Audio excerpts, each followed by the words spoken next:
பரமக்குடி அரசு பெண்கள் மேல்நிலைப்பள்ளி 10ஆம் வகுப்பு பொதுத் தேர்வில் 100% தேர்ச்சி பெற்று சாதனை.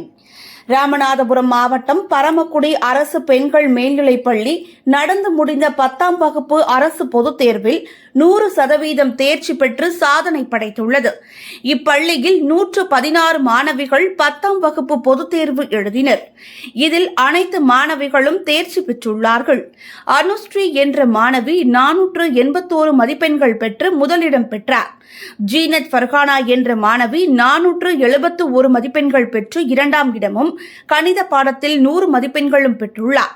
தீபிகா என்ற மாணவி 463 மதிப்பெண்கள் பெற்று மூன்றாம் இடம் பெற்றார். சாதனை படைத்த மாணவிகளையும் அவர்களுக்கு உறுதுணையாக இருந்த ஆசிரியர்களையும் பள்ளியின் தலைமை ஆசிரியை சரோஜா அவர்கள் பாராட்டினார்.